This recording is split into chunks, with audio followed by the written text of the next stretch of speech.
মাওলানা মিজানুর রহমান আজহারি বাংলাদেশের একজন বলিষ্ঠ কণ্ঠস্বর, ঠিক কিনা বলে?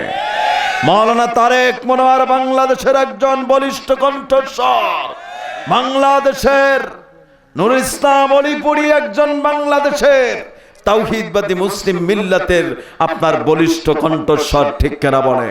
মাওলানা মাহমুদুল হক তিনি বাংলাদেশের একজন তাওহীদবাদী মুসলিম মিল্লাতের বাতিলের আতঙ্ক কণ্ঠস্বর, ঠিক কিনা বলে?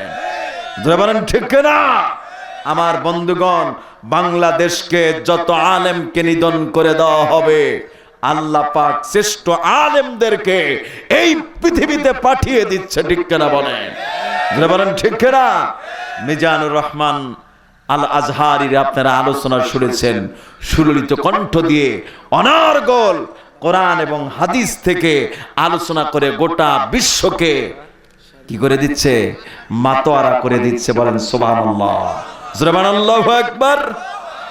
অনেকে তার বিরুদ্ধে সমালোচনা করে, আমি বলতে চাই সমালোচনা করবেন না। সমালোচনা করা সহজ, কিন্তু তার মতো হওয়া কিন্তু কঠিন, ঠিক কিনা বলেন? তিনি ছোট্ট মানুষ, যে ডিগ্রিগুলো নিয়েছে, যত পড়াশোনা করেছে, এরকম 2-4 জন দেখার তো। আমার প্রিয় ভাইয়েরা, এই জন্য আমি দোয়া করি আল্লাহ পাক মিজানুর রহমান আল আজহারি আমার দ্বীনি ভাইকে আন্তর্জাতিক পরিমণ্ডল ভাবে কথা বলে দেশের জন্য খেদমত করার তৌফিক দান করেন। সকলে বলি আমিন। তারেক মনোয়ার তিনি কোরআন এবং হাদিস দিয়ে গোটা বিশ্ববাসীকে আলোকিত করছে, তাদের জন্য আমরা সব সময় দোয়া জানাই, ঠিক কিনা বলেন? ঠিক কিনা? শুধু তাই নয়, এই বাংলাদেশে অসংখ্য আলেমে দিন রয়েছে, সবার প্রতি আমাদের দোয়া। সবাই একটাই কথা বলছে, কোরআনের সত্য কথা, আদর্শের কথা, ঠিক কিনা বলেন?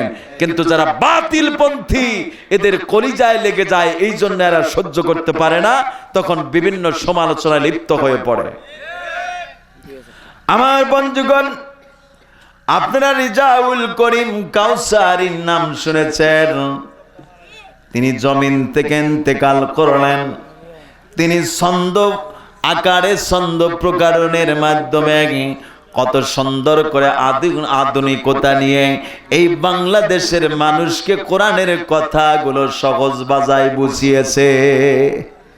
আমার ভাইয়েরা, এই কাউসারি জমিন থেকে বিদায় নিয়ে গেল।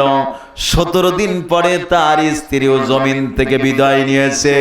বাংলাদেশের অসংখ্য আলেমে দিন, বাংলাদেশের তাওহীদ জনতারা কেঁদেছে, চোখের পানি ফেলেছে। কিন্তু আমার দেশের নাস্তিকরা মারা গেলে বাংলাদেশের কোনো মুসলমান তাদের জন্য কান্না করে না, ঠিক কিনা বলেন?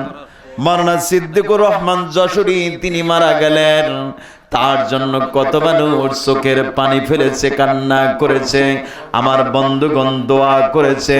কিন্তু বাংলাদেশে কয়েকদিন আগেও নাস্তিক মারা গেল, তার জন্য বাংলাদেশের কোনো আলেম ওলামা কান্না করে না।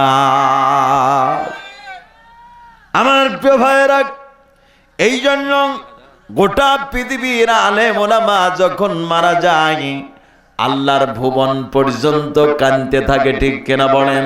এই জন্য কবি সাহিত্যিকগণ বলেছেন, এমন জীবন করিবে গঠন, মরণে হাসিবে তুমি কাঁদিবে ভবন।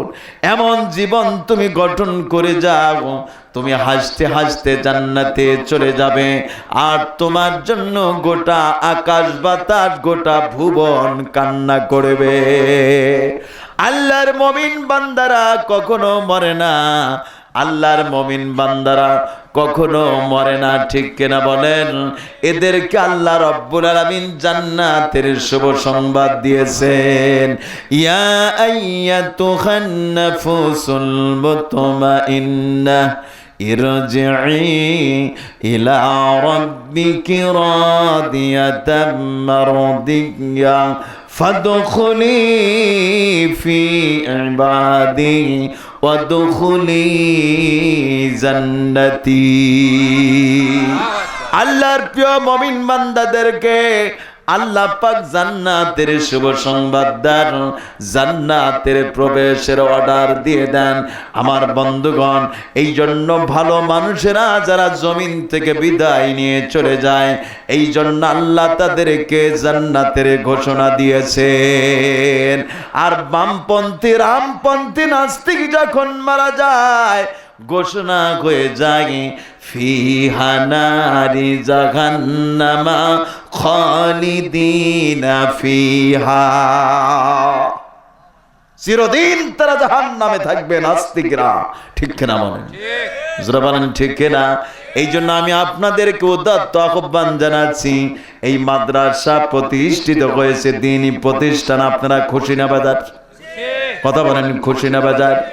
আমার বন্ধুগণ, এই পৃথিবীর যেখানে কোরআনুল কারীমের শিক্ষা দেওয়া হয়, আমার নবীজি বলেছেন এই পৃথিবীতে শ্রেষ্ঠতম জায়গা হলো কোরআনের জায়গা। সুবহানাল্লাহ পড়বেন না? অথচ সেই মাদ্রাসার দিকে আজ তাকান, কি অবস্থা দেখেন।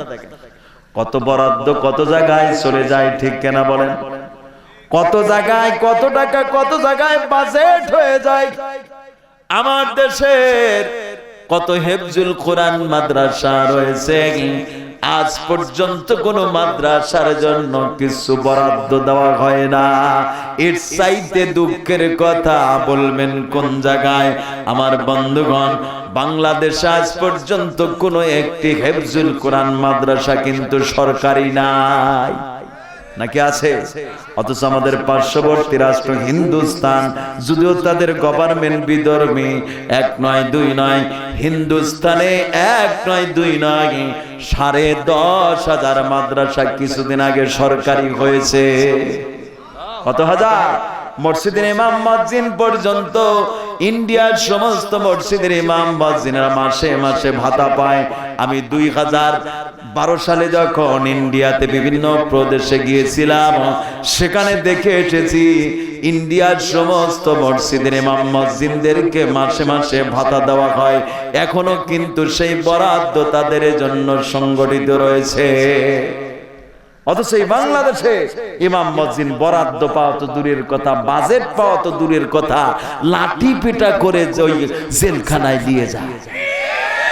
এখানে বলে কারে নিয়ে যাও? ইমাম মুয়াজ্জিনের সম্মান কে দিয়েছে? কার দিকে চোখ রাঙাও? তোমার চোখ আল্লাহ জাহান্নামে পোড়াবে। একজন হাফেজের মর্যাদা জানো?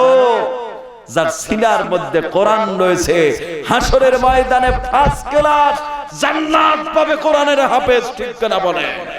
যারা বলেন ঠিক কিনা? আজ তাদেরকে সম্মান করা হয় না, ইজ্জত করা হয় না, বেকা চোখে দেখে। এরকম আছে আছে না ভাই? এদেরকে মাথার তাজ, এদেরকে সম্মান করবেন, বুকের সঙ্গে জড়িয়ে ধরবেন, খেদমত করবেন, খানা দিবেন, পয়সা দিবেন। আপনার কামাই রুজিতে বরকত হবে, আপনার বিপদ আপদ থেকে আল্লাহ রক্ষা করবে।